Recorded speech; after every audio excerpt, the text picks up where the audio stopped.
ہمارے چینل کو ضرور سبسکرائب کیجیے اور بیل آئیکن پر بھی کلک کیجیے۔ نحمده ونصلي ونسلم على رسوله الكريم اما بعد فاعوذ بالله من الشيطان الرجيم بسم الله الرحمن الرحيم رب اشرح لي صدري ويسر لي امري واحلل عقدة من لساني يفقهوا قولي رب زدني علما۔ معزز ناظرین، السلام علیکم ورحمۃ اللہ وبرکاتہ۔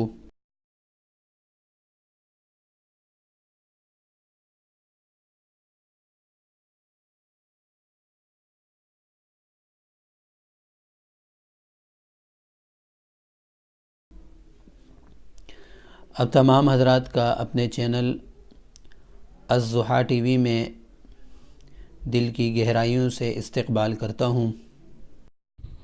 معزز حاضرین و ناظرین، گزشتہ سبق میں ہم نے مفعول لہو کو پڑھا تھا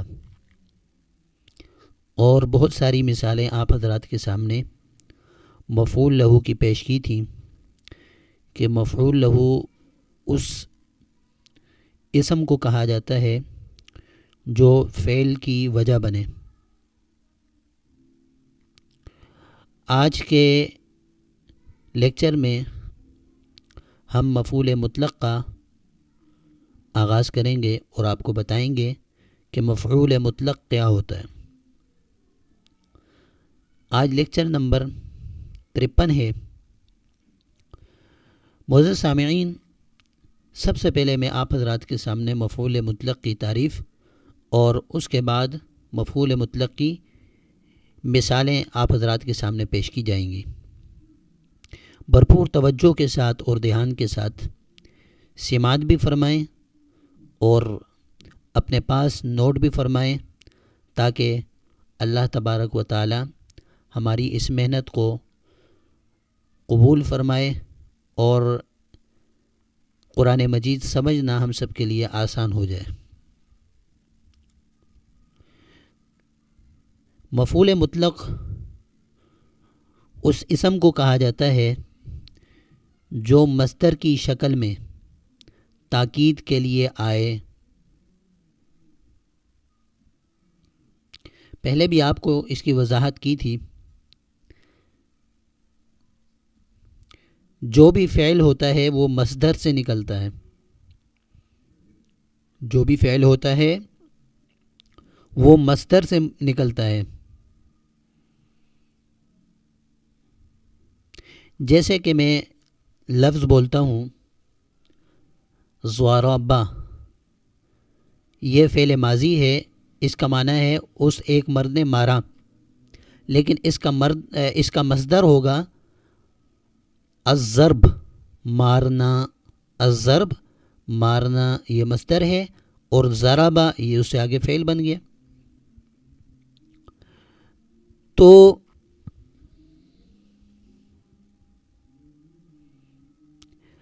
بعض مرتبہ جملے میں تاکید کے لیے اسی فعل کا مصدر لے کر آتے ہیں اور اسے مفعول کی جگہ اس کو استعمال کیا جاتا ہے، تو جب اس مصدر کو لاتے ہیں تو وہ مصدر مفعول مطلق بن جاتا ہے۔ انشاءاللہ مثالوں سے یہ ساری بات آپ کے واضح ہو جائے گی۔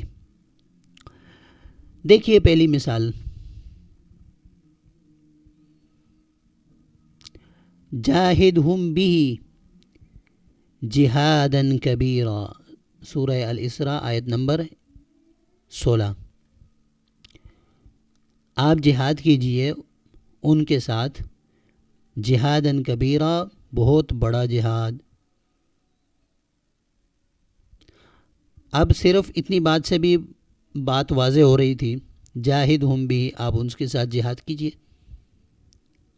لیکن آگے جب اللہ پاک نے تاکید فرما دی جہادن کبیرہ، اب دیکھیں جاہد پہلے امر کا صیغہ آیا ہے، فعل آیا ہے، اس کے بعد ہم بھی یہ مفعول بھی بن کر آئے اور جہادن کبیرہ یہ مفعول مطلق آ گیا. اس کا فائدہ کیا ہوا؟ اس سے جملے کے اندر تاکید پیدا ہو گئی.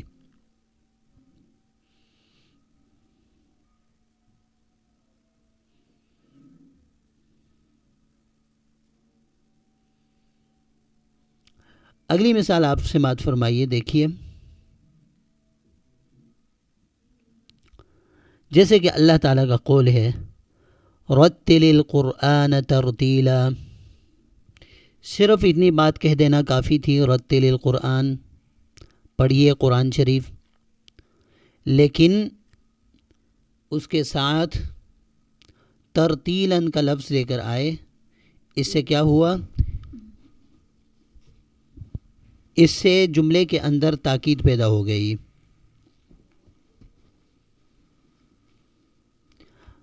اسی طرح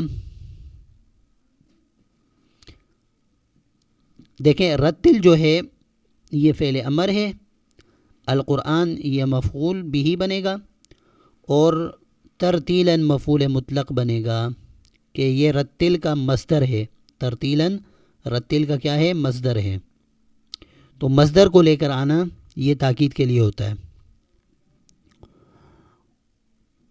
اگلی مثال میں آپ دیکھیے وَقُولُوا لَهُمْ قَوْلًا مَعْرُوفًا، اور کہو ان سے بات معروفاً اچھی.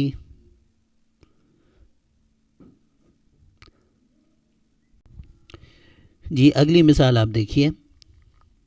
اللہ تعالیٰ کا قول ہے وَتَأْكُلُونَ التُّرَاثَ أَكْلًا لَمًّا، اور کھا جاتے ہو تم میراث کا مال کھانا خوب سمیٹ کر. دیکھیں تأکلون یہ بھی فعل ہے، اور آگے اکلن یہ اس کا مصدر ہے. اکلن کا مطلب کھانا، تأکلون کھاتے ہو، تم کھا جاتے ہو میراث کا مال خوب سمیٹ کر کھانا. لما خوب سمیٹ کر کھانا. اب یہاں پر اکلن یہ مفعول مطلق ہے کیونکہ یہ مصدر آ رہا ہے، اور اس میں اس کے لانے میں جملے کے اندر تاکید پیدا ہو گئی ہے. اگلی مثال آپ دیکھیے وَتُحِبُّونَ الْمَالَ حُبًّا جَمًّا، اور محبت کرتے ہو مال سے حُبًّا جَمًّا، محبت بہت زیادہ. اب دیکھیں تحبون یہ فعل ہے اور حبًا اسی کا مصدر ہے. اگلی مثال آپ دیکھیں کَلَّا اِذَا دُكَّتِ الْأَرْضُ دَكًّا دَكًّا، ہرگز نہیں جب کوٹ دی جائے گی زمین ریزہ ریزہ کر کے. دکا کوٹنا، دکن دکا یہ مصدر کے لیے آ گیا، یہاں مفعول مطلق بن گیا. یہ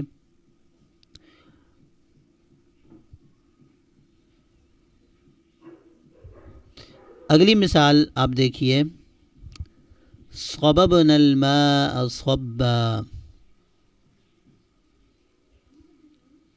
بہایا ہم نے پانی صبن اچھی طرح. اب صببنا یہ فعل ہے اور صبن یہ مصدر ہے اور یہ مفعول مطلق بن رہا ہے، اور الماء یہ مفعول بھی ہے.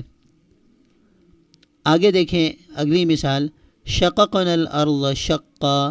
شققنا اس کا معنی ہے پھاڑا ہم نے، واحد جمع متکلم کا صیغہ ہے، فعل ماضی.